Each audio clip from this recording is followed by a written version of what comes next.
not over the whole chapter, just the section we've been doing here on equilibrium expressions. Question. Okay, last time we left off, we defined chemical kinetics. And we're going to study how fast these reactions occur. We can borrow a little bit from physics. Instead of calling it speed, which is change of distance over time, we're going to call it change of concentration over time. We want the rate to come out to be a positive number.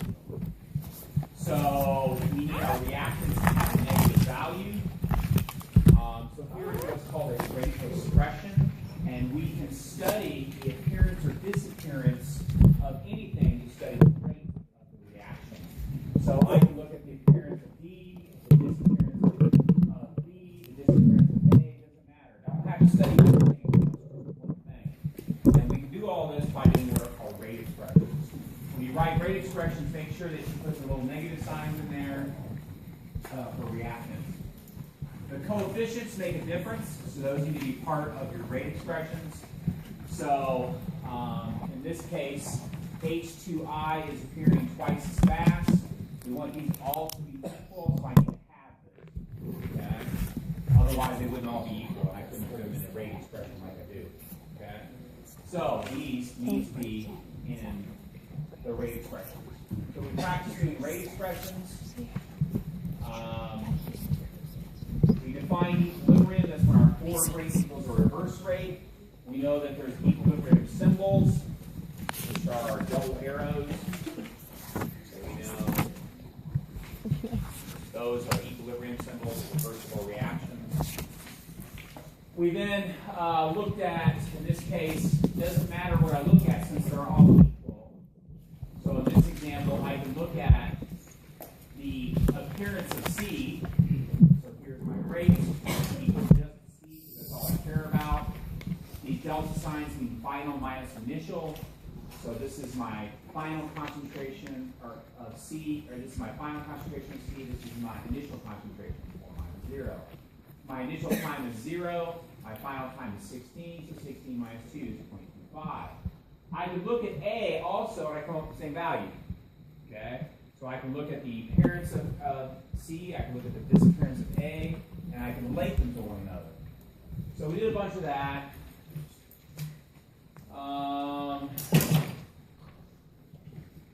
This is what it looks like graph. It is a one-to-one value. Notice that their curves are the same. This is appearing, this is disappearing.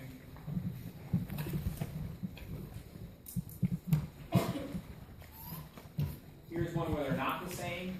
HI is appearing twice as fast, so it has a much different look when it's graphed. So this is appearing twice as fast. Then this is one where this is 4 times as fast appearance. This is only 1. This is appearing twice as fast, so on and so on. So your coefficients need to be part of your rate expressions. They affect these curves. Then we talked about average rate versus instantaneous rate versus initial rate. I expect to know the difference between 3. So our average rate is over a period of time. If I was calculating the average rate here, I would go from 0 to 60. Minus 0. My initial concentration is like 3.5, so it'd be 3.5. And then we go down to be your final minus initial. Initial rates are the line tangent to the curve through time 0. So when the reaction first starts, this is used a lot because it's the fastest the reaction is ever going to be. So most collisions are occurring here. And sometimes you want to use instantaneous. I don't think you use instantaneous for almost anything in lab or things. Initial or average are much more useful. Then we looked at theoretically calculating a few of those. Just doing one of these. I'll make up one. So we can use these rate expressions to solve problems. So, for example, if I say 3A plus 2B goes to 2D,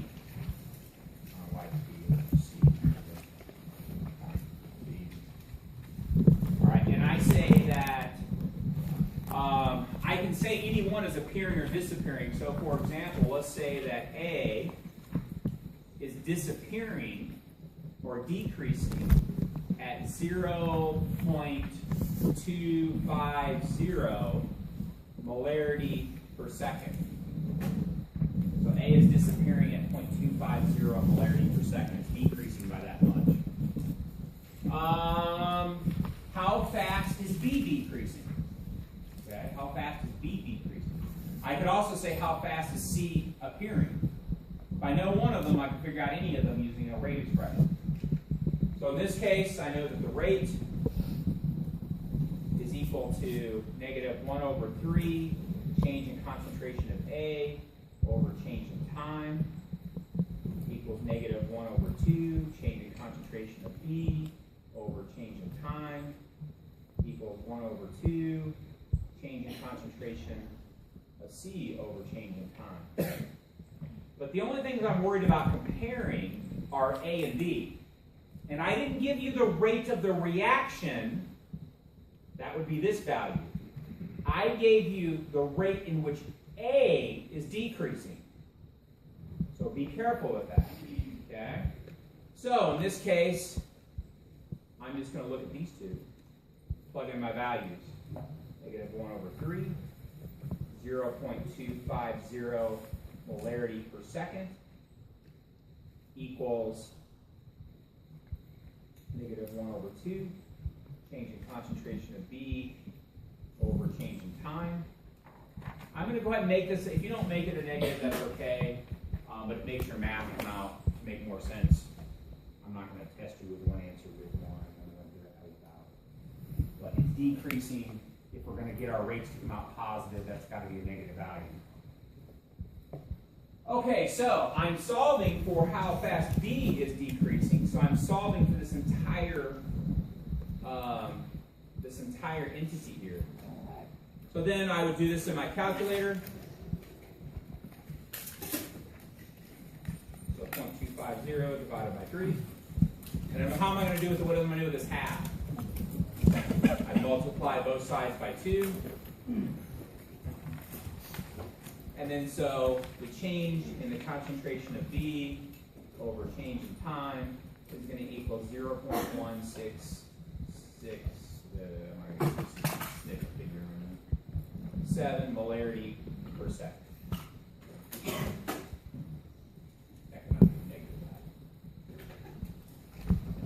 Okay? Oh, yeah. Okay. So I expect you to be able to do, if I give you any of these things in the equation, you can solve for anything else. It's just plug and chug stuff. Okay, so I give you a few of these as practice. Now I have all kinds of these where I have them worked out for you. Okay? I'm not going to cover them. I figure you can read. All right, but if you want some more practice on this stuff, here's a bunch of these kind of worked out. You want to see how they're worded and that kind of stuff. So this one's expressed in terms of H2, O2, and C2. That's just writing a rate expression. And it says if O2 is decreasing at 0.23 molarity per second, at what rate is H2O2 decreasing? Here's my expression, plugging the value in. So make sure you do those. I have lots of practice. All right, so one for you. This is clicker time. How do I know to do this?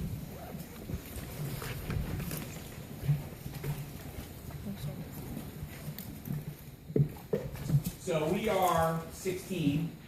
It's our channel. It probably defaults to that. If it didn't. If you don't know how to use your clicker, look at someone next to you. They probably do. I posted online the manual for using your clicker. I'm going to post the clicker grades today. And what you want to do is make sure that you have a grade today. That will tell you if you used your clicker correct or it's functioning correct. Okay? Today is not worth points. All right? I'm just going to post it so that you can see that your clicker is working. All right? I won't start points till like next Tuesday. So It says in a reaction, the products that are the A goes to products, the initial concentration of A is 1.6. Later at 45 seconds later it's 1.2. What is the initial rate? You can confirm with people around you. I'm not trying to gouge you points. So if you don't know what you're doing, maybe you should find somebody that does know what they're doing.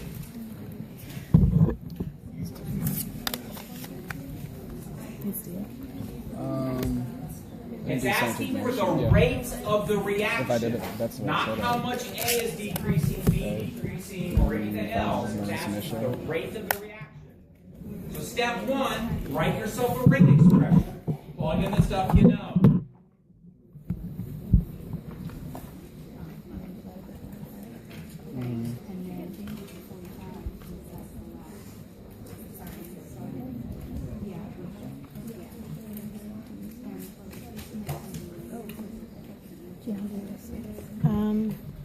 I tried. That's what I got, and that was 8.88 something continuing. So that's what I ended up getting. Wait a minute. To the negative third. We don't know if it's right. Part of the problem that people have in this class is not realizing what I'm asking them to do. So you have to kind of shift through what I'm asking So you to say figure out how to get there. Okay, good. I see your work.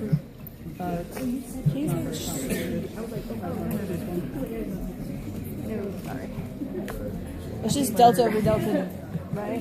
Basically. Yeah. Remember, if you're wrong, you get a point.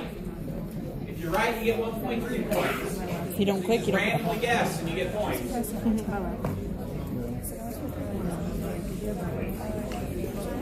So you got anything with the 1.2? Like when it's set up, I can do it, but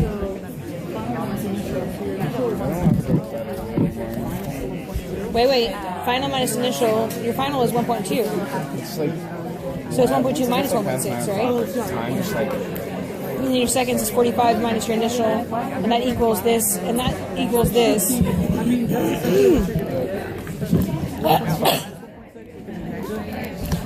Oh, so that it turns out positive. because it's a reactant, you have to put -1 in front of it, which then makes it positive, so that it'll feel Oh, so you put the 1/1, -1/1. why is that in front again? of it, because there is no. because it's A to 5, so A is Yeah. it's just part of the definition, but the math will come out. Cool. And if it was like 3, then it would be 1 over. I can see them Clicker's not working, it's not registered, something's wrong. taking it from a word problem to. So you didn't register, I posted under the clickers the actual manual for using your clickers. There's also an intern on the campus that have issues broken. They can at least update firmware or see what's wrong with your clicker. And that guy is located in the library. Clicker tab. It's cool that he's posting today. He hasn't posted them yet, then what's that my clicker? No, I think you said you posted it then as well. All right, going once. I just confirmed what you did after that. Click in, get points. Twice. I keep forgetting to pause that. Go. Time in, go. Well, I mean, I do fine pausing and stuff. I just forget. So pretty good. The only thing we have to worry about really here is because we're discussing A, is I can say the rate is equal to -1/1 of the change in concentration of A over change in time. Well, I know the change in concentration, right? So it's always final, which is 1.20 molarity, minus the initial. My final time, 45 seconds. Initial time, 0 seconds, minus equals my rate. 1/1 doesn't matter. Why is that an initial rate, not an average? It could be both. It's just from time 0. So it could be an average and an initial at the same time. As long as it's the tangent through time 0. So if I were graphing this, and this is definitely going through time 0, this is probably some graph 45 seconds later. It's still tangent to the line at time 0. So it could be either initial or an average. So I could ask the word average here to do the same thing. That's right.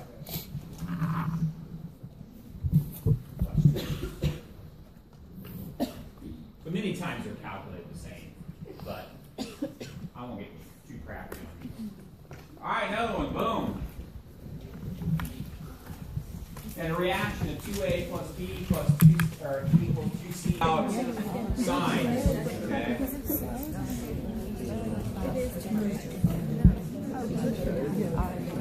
Oh wait, no, never mind. I didn't know what I did. You said you went to cultural. Yeah. But I was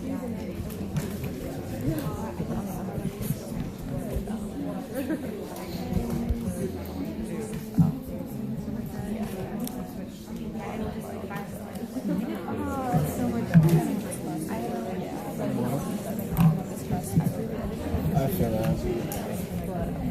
After this, just freedom. It's nice. Oh yeah.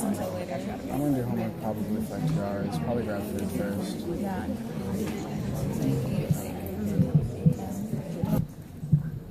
Boys, go, go, go. Guess I picked up another couple kids. Alright. So pretty good. Really good. So we can write this in terms of 1/2 negative change in concentration of A over change in time equals, in this case, -1/1 change in concentration of B over change in time. We know this value here. We can solve for this value here. Okay? So make sure you can do those types of questions with rate expression.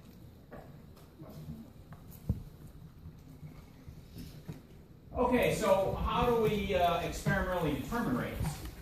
You're going to do this in lab, okay? But there's lots of different ways of kind of doing these. I'm just going to cover some of the instrumental ways to do.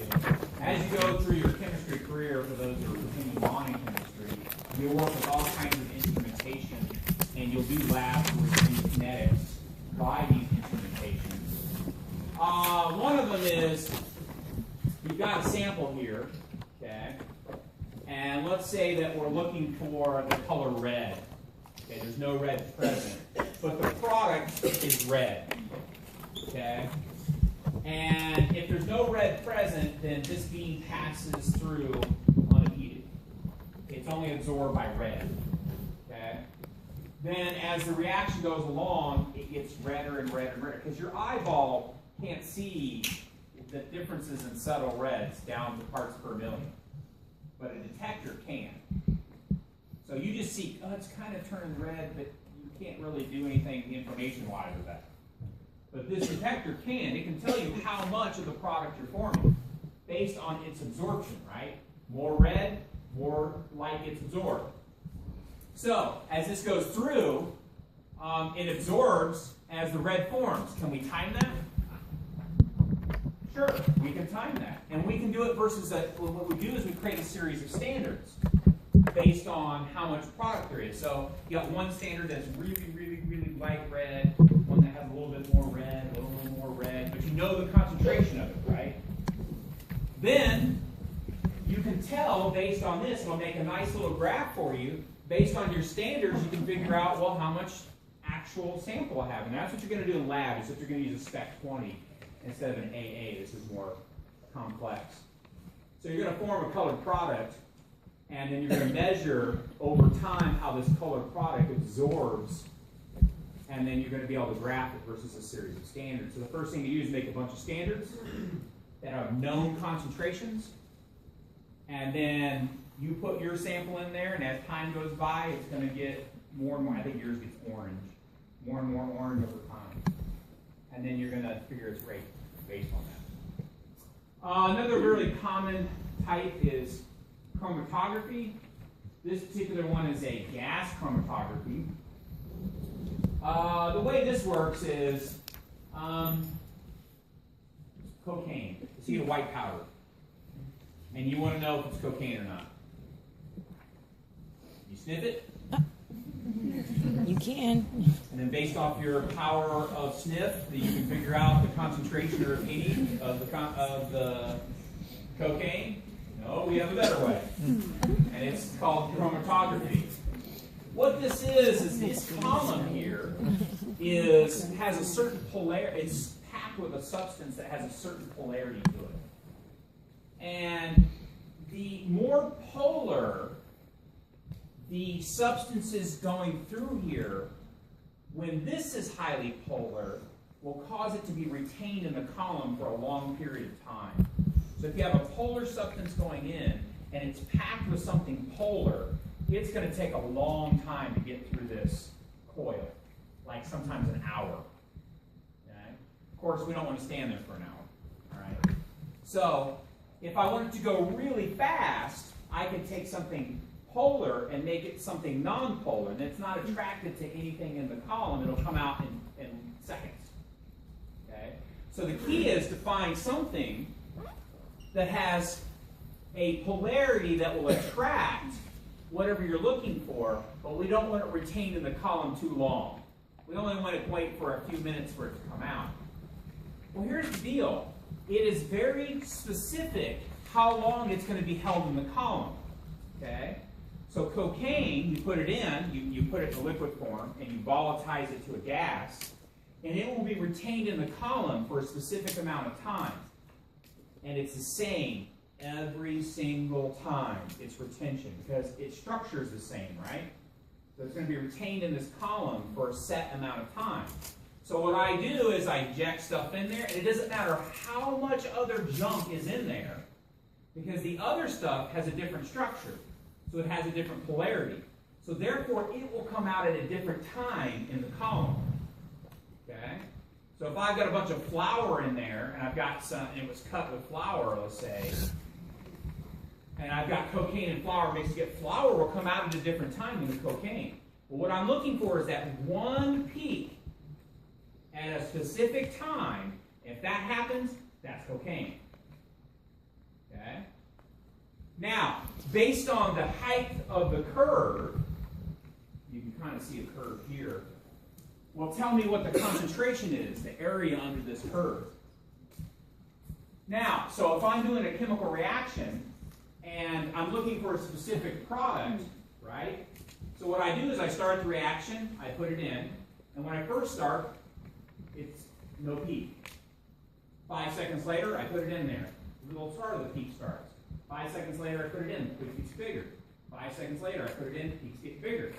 But it's always retained at the same point, right? So I can measure its concentration based on the height of that peak. And I can do that over time. And so that's another way of, for example, of studying with instrumentation kinetic rates. Questions? There's lots of other ways. This is a lab class, so I'm giving you some insight. Questions? Okay. So this is kind of what you guys are doing in the lab. I can't remember if you're going this way or going that way. I don't know. But here's a reaction, and as time goes by, it gets clear. But can you measure with your eyeball when all that's gone and it's completely clear? That's why you guys use a spec 20. Okay? In this form, it's absorbed. Okay? Almost all this light is absorbed. But as time goes by, and so here's its absorption, as time goes by, the light gets more and more of it gets through. So as time goes by, the absorption drops down to 0 because this is clear. And then I can measure how long that took, right? I know the concentration I started with. I know the concentration I ended up with. I can put it in a rate expression and calculate a rate. All right, we'll keep doing that. All right, things that affect rates of reactions. Things that affect rates of reactions. One of them is the nature of the reactants. And this has to do with mainly how much energy it takes for the reaction to be successful. The more energy it takes, the less collisions are successful. You may have lots of collisions, but if they don't have enough energy, they're not going to happen very fast. And so the nature of the reactants really has to do with how much energy it takes for the reaction to occur. So you might have a lot of concentration of reactants, but your reaction is really slow. What is that telling you about what's going on? How much energy is it requiring for this reactant to go to product? A lot, right? Okay. The other thing that's affected by that is temperature. Temperature adds what? Energy. More energy, more successful reactions because the molecules are moving faster from their collisions. Because the more energy you have, the faster your molecules move, right? Maybe. Okay, so they move faster. That means you're going to have more successful collisions. Concentration has effect on your speed of reactions, right? The more you have, the more collisions you have, the faster it's going to happen. And then finally, one thing that affects is this thing called catalysts. And you're going to be, this is going to be thrown around a whole bunch. You probably, if you've had any BMS classes or bio classes, you have encountered the word enzyme. Enzyme is a biological catalyst. But what a catalyst does, it does three things. Very important. One thing is, it lowers the amount of energy for a successful reaction. It lowers the amount of energy needed for a successful reaction. Which means we can have more that are successful. So it lowers the amount of energies needed for a successful reaction. It speeds up reactions. Well, it speeds them up because it lowers the energy. And here's a big one. They are not consumed in their reaction. So they are never really appear a part of your chemical equation. They're not consumed in their reaction. You're going to see this in your organic chemistry class. You'll see your teacher go, X plus Y goes to Z, and then they'll put stuff like PT above it, which is platinum, which is a very common catalyst. Well, why isn't platinum part of the chemical reaction? And that's because he's trying to demonstrate that it is either happening in that substance. So sometimes you'll see water written above there, telling you that it's in water. But if you see things like metals above it, that's a good sign that that's probably a catalyst that he's referring to there. Something to make the reaction occur faster and lower its activation energy. And we'll talk more about catalysts towards the end of the chapter, but know that catalysts lower energy to get a successful reaction, speed it up, and are never consumed in the reaction. So, ozone. Freon. Why do we care about freon? It depletes their ozone, right? Up into the year 2000, freon was the #1 illegally imported substance in the United States. Not cocaine, not heroin, not weed, freon. Why freon? The answer is Congress said that thou shalt not use any more freon in the world. Problem is lots of companies, but you can use what we have. Okay, so you can use what we have, but you can't produce any more. And then you've got all these companies who have refrigeration units that are old, and they want freon. They want to replace the pumps and all. That's hundreds of thousands of dollars, right? But if there's a source of freon, we can buy it. And so that happened for quite a bit of time. Do we have better things than freon for coolant now? No, freon is the best coolant there is. Hands down, nothing's better than freon. Do we have things that pretend like they're as good? Sure, but there's nothing as good as freon. So. The problem with freon is it's a catalyst. it destroys O3, which is ozone, and one CFC can destroy how many ozones? A lot. Infinite. Is it consumed? No. So one just keeps converting and lowers the amount of energy ozone needs to break apart, keeps converting and keeps going, like, you know, the Energizers are running. Can't do anything about it. So that's why, you know, big world no on Freon. Okay. Anyway, catalyst. That's the same thing with enzymes in your body. One sucrase, anything in ACE is an enzyme, right? Can lower the activation energy necessary for sucrose to be broken apart. How many can it break apart? Infinite, until it gets consumed by some other mechanism. If you're lactose intolerant, it's because you lack what? Lactase. Why does it matter? What is lactase doing? It's lowering the activation energy necessary to break apart lactose. The reason you can't break down lactose is because your body temperature isn't high enough. If it goes too high, you die. But theoretically, if you got your body temperature up high enough, you'd have enough energy to have successful collisions and it would break apart. But you'd be dead. All right. Sometimes you'll see homogeneous and heterogeneous thrown around. Homo just means it happens in the same phase.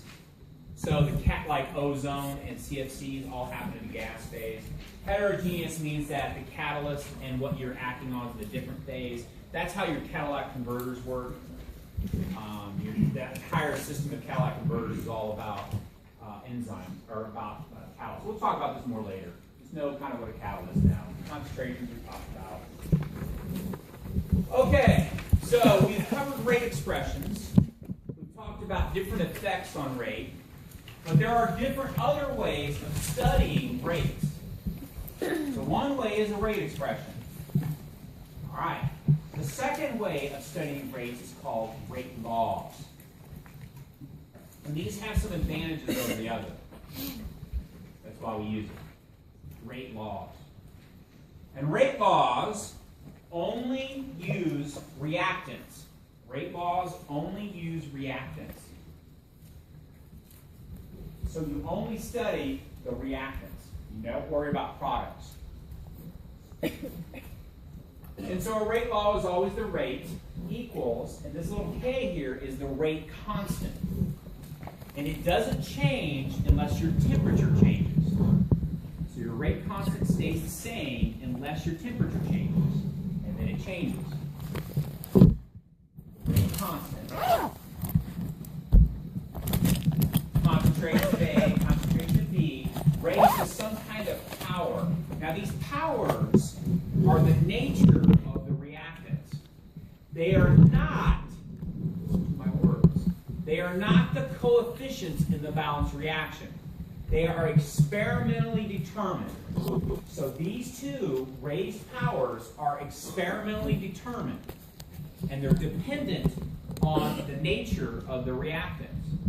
And they're experimentally determined. They are not these coefficients here.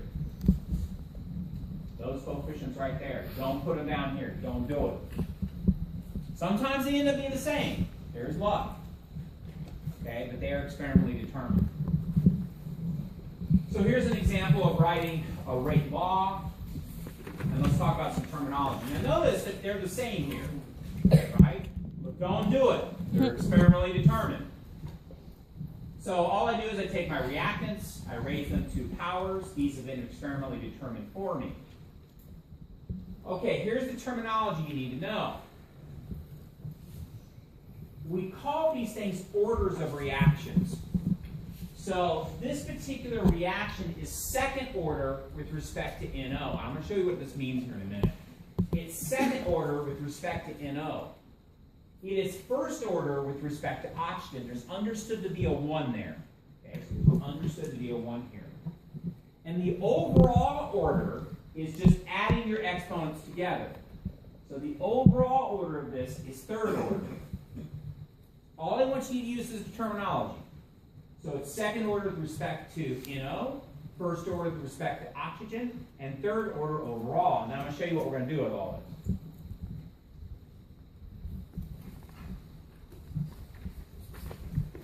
So make sure you pay attention. This doesn't necessarily equal this. I'm warning you again, even though 10% of the next tests are going to do it anyway.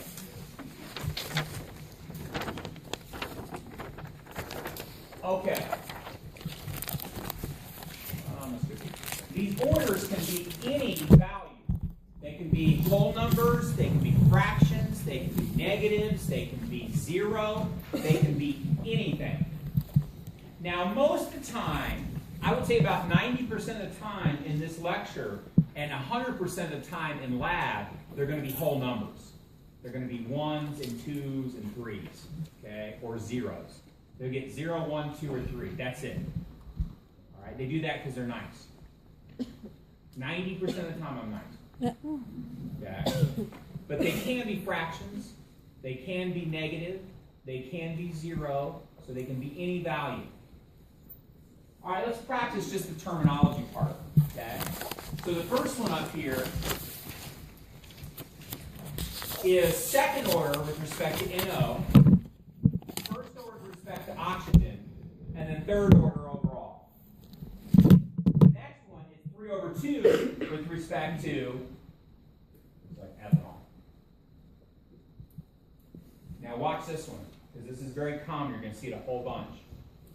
Now notice that this contains the reactants. This contains the reactants, reactant, reactant. And then this has the reactants also, but it's missing one. So this is first order with respect to H2O2, first order with respect to I minus, but why isn't H plus in there? And the answer is because it's zero order. If you see a reactant left out, it's zero order. That means it has no effect on the rate, because anything raised to the zero power is what? 1. So since it has no effect on the rate, it's a zero order. Get that in your brain. Zero orders have no effect on the rate. They're needed for the reaction to occur, but there doesn't have any effect on the rate. So if you see something left out in a rate law, it means that one thing that was left out has to be zero order. Because if it has an effect on the rate, it will be in the rate law. All right, so let's write some rate expressions and rate laws for the following.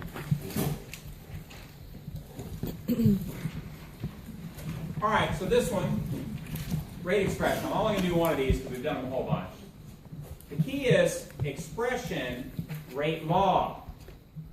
Expression is my rate equals negative 1/2 change in concentration of HBr over change in time equals 1 over 1 change in concentration of H2 over change in time equals 1 over 1 change in concentration of Br2 over change in time.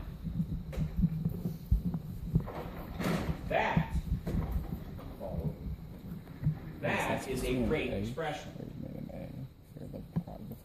Okay, now let's write a rate law.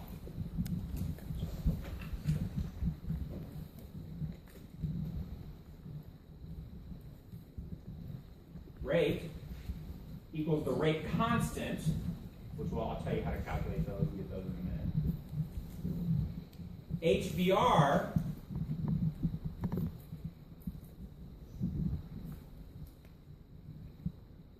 don't do it. It is not equal to the coefficient.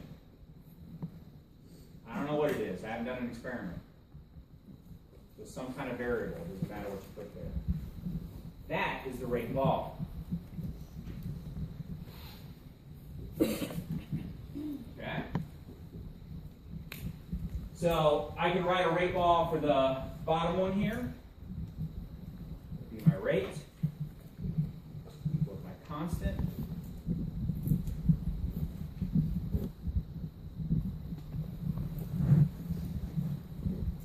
Here's my rate law.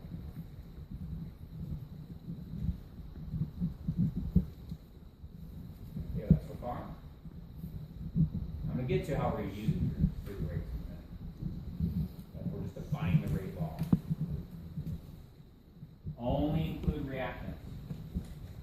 And those powers are experimentally determined. Okay, so the rate law for the following decomposition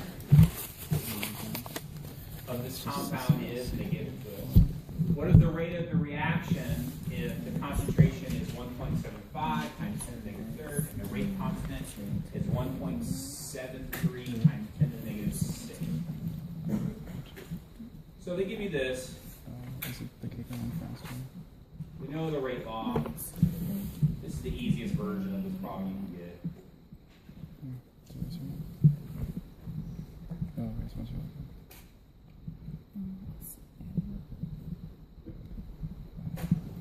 My rate.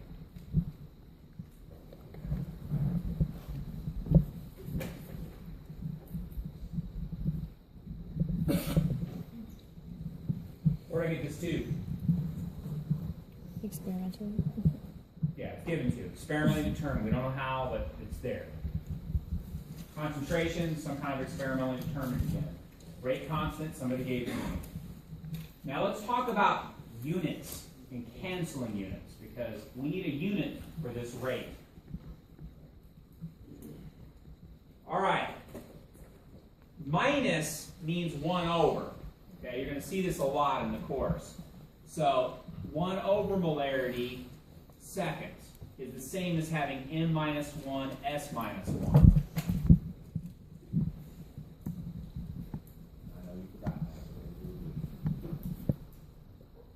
That's why I wrote it this way, because it's easier to see how to cancel your units. So if this is 1 over molarity seconds, and what happens? I bring this down. What unit does that come? Molarity squared. Can I cancel those two and leave myself a molarity behind? So then my rate is molarity per second in the unit. I'm assuming you do this in your calculator.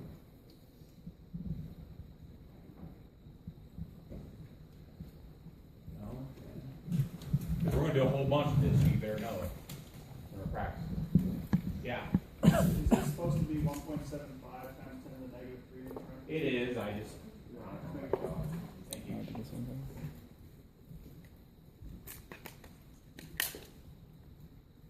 That's just me using this. Better. All right, questions on how I got that unit for rate?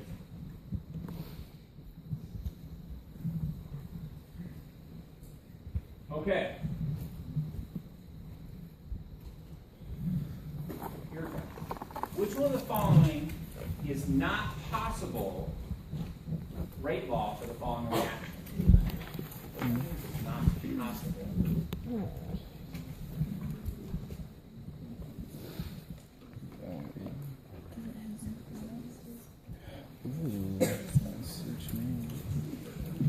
I was just gonna look at the numbers and just be like, I forgot that you can't even guess those without experiment, so you could even know the product. I got you. Maybe more than one, I don't know. Maybe not. Huh?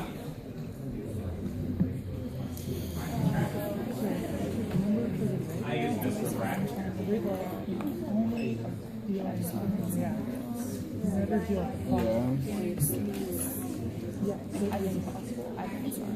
Wait, this number up here is 500? This one is like the 2? Don't you actually have to test it though? It's, yeah, well, it's kind of. It's like, they'll give you information. Experiment. I wonder if we're actually going to get into that. Yeah. Just so we don't get any confusion.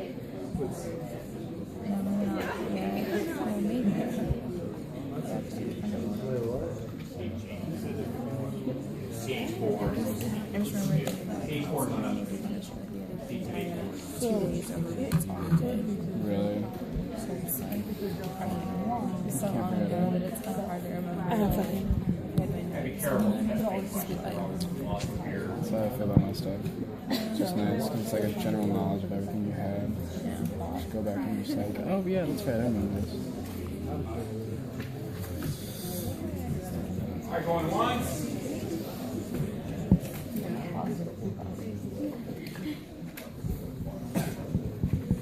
All right, pretty good.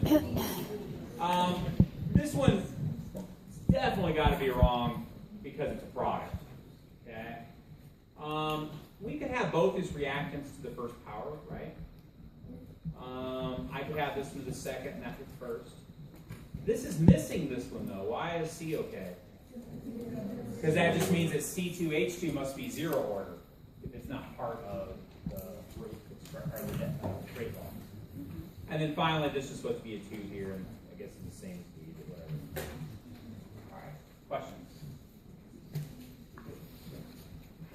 All right.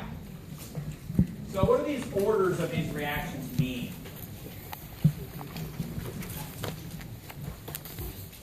What do these orders mean? Okay, so let's say I have A going to B. And I'm going to write a rate law for that. So my rate equals K, A, and X.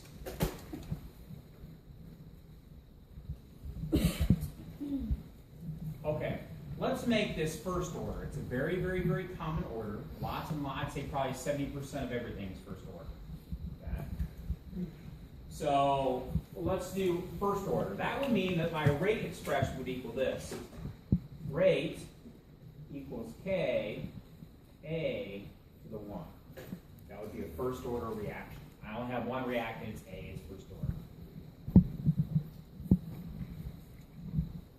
Okay, so this is what these orders mean. If I double the concentration, if it's first order, it should double my rate. If I double the concentration of my reactant, it should double my rate. Now let me show you how that works. Let me put a number in for A.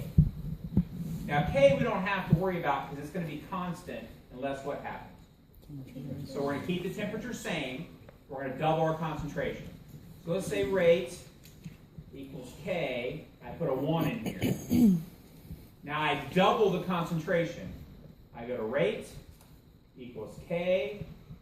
Now I doubled it. What did I do to my rate? Doubled it, right? Because K remains the same. Same value every time. So by doubling it, I double my rate. What if I triple it? So now I'm going to go from rate equals K. I triple it. What did it do my rate of reaction?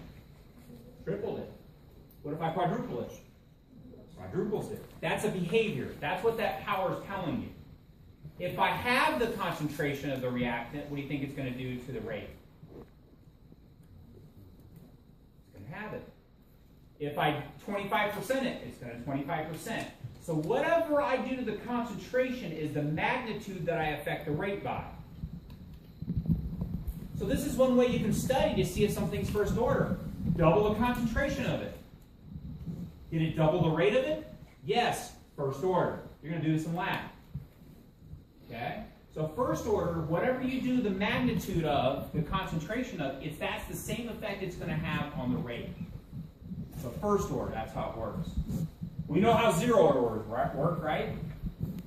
No matter what I do with A, it's going to do nothing with the rate. Okay, let's do second order, which is a very common one. And you're going to have like first orders and second orders in lab. So if it was second order, then there would be a 2 here. Now we're going to do the same thing. Let's double the concentration and see what it does to the rate.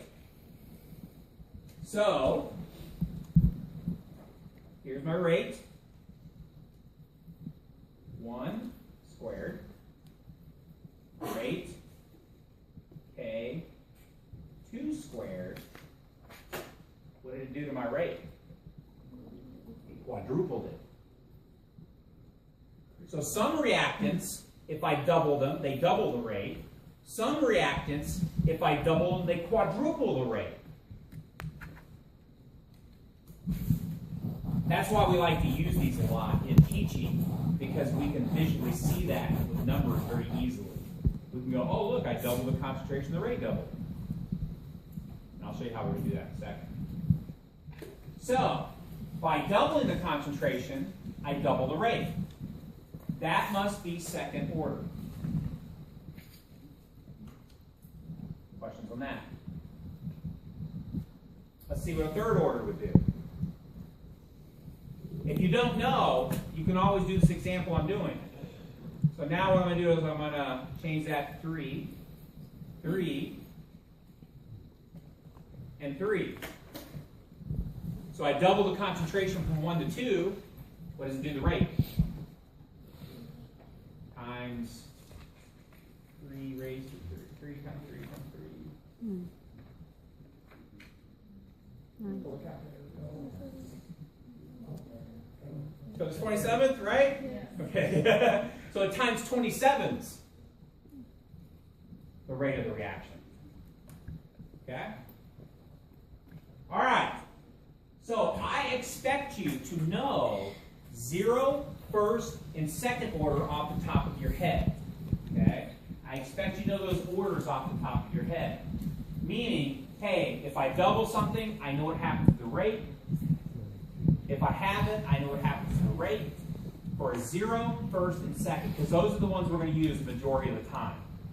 And so if you get those down, it's going to solve like 95% of your problems. And it happens that way. A lot of things react or are moved by 0, first, or second. But we can have 3 halves, -1s, all kinds of crazy stuff. All right, questions on that? Yeah. Just to clarify, was that supposed to be 8 times or 27 times? 27 times. Are you doing 2 to the third or 3 to the third? Oh, my brain did it wrong. I'm sorry. My fault. Yes. My fault. You were right. So I do 2 times 2 times 2. 8 times? Yes, 8 times. Sorry, I thought it was a 3. All right, anyway, you get the point though. Okay, units. One of the things I expect you to be able to do is calculate the units of your rate constant. Calculate the units of your rate constant. Most of the time, your rates are going to be in stuff like meters per second. Awesome. Here's my I'll rate. later. It's only 2. Equals K, A, this is for A going to B. Most of the time, you're going to get like molarity per second, molarity per minute, molarity per hour, molarity per century, whatever. Okay? That's what your rates are going to be in. Now, figuring your units of rate constant. This is like a test question. It's like on psyche. Okay? So let's figure out the units for a first order reaction. Figure out the units for a first order reaction. Well, we don't know K, but we know A is to the first. What do these brackets normally mean? Molarity. So that means that we have molarity per second times some value equals a molarity to the first. Right? So what does the unit K have to be in order to get a molarity per second? Well, I don't have seconds in this expression, so this must be 1 over S, for part of it at least. If I multiply that over, that would give me a molarity per second. So therefore, the unit for a first order reaction is per seconds.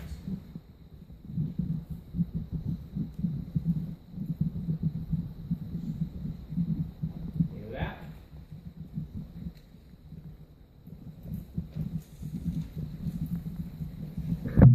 Or, if you don't like that, you go 1 over seconds. Let's do a second order.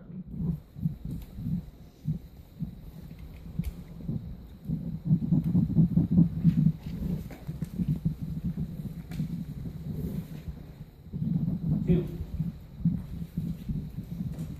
Well, we want this to be molarity per second, some value, and we're going to end up with n squared.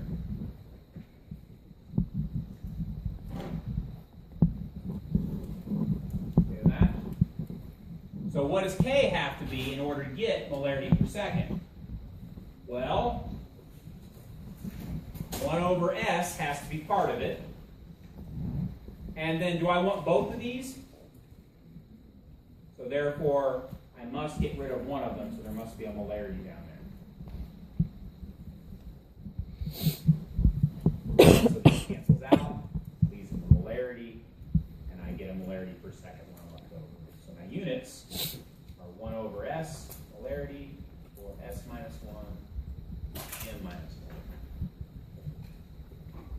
1. This is math, not chemistry. Not my fault. But I'm trying to get you to get how to get these units. Okay? Questions? All right, let's do another one. Let's get crazy.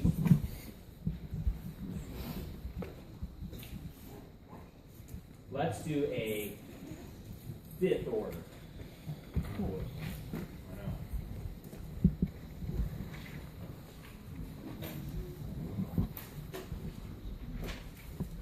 Now I want the units for it. Well, assuming that this is molarity per second, it could be per hour, per century, whatever. Okay, of course we don't know what this is. Some unit. And then we have molarity to the 5th, right? I want molarity per second when I'm done. 1 over S, got to be there. And then I don't want all 5 of these, therefore I need to have 4 of them down here that cancel. And then that leaves me with a molarity left over. My unit is. Now, if you don't like that, you can memorize all those. They don't change. So you can make yourself a little flashcard and you can memorize all the units of K. Because you know what's going to happen on the test. Or use logic.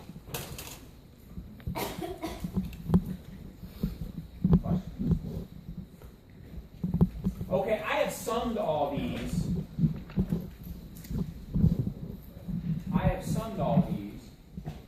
For you in a table. So here's your units. So if you just want to memorize those, you can. But I may give you something crazy like this. I won't give you crazy fractions or something like the 3/8 power or something like that. And you have to figure out what you need. That would be particularly cool, but I won't do that. So this is what, hey, if I double it, you know, I put all the math in here, double, second order, quadruples the rate. Here's all the units, you know, so on and so on. I'll summarize for you. Here's the 3rd order, here's 0 order, so on and so on. So if you just want to memorize those, you can. All right.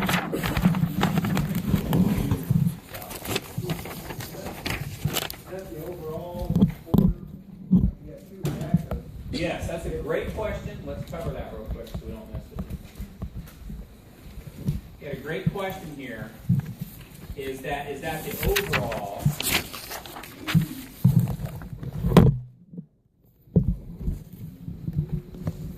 So, for example, if I have rate equals A raised to the 1st and then B raised to the 2nd, okay? That's going to be molarity, here's my K, molarity the 1st times the molarity the 2nd. What would be my overall molarity? Molarity the 3rd, so then my K value is 1 over S, assuming I want molarity per second. So that would be molarity. So S minus 1 would be my K. So yes, it is the overall order that you're doing. Now, it is still first order with A, so if I double A, it doubles the rate, assuming I keep B constant.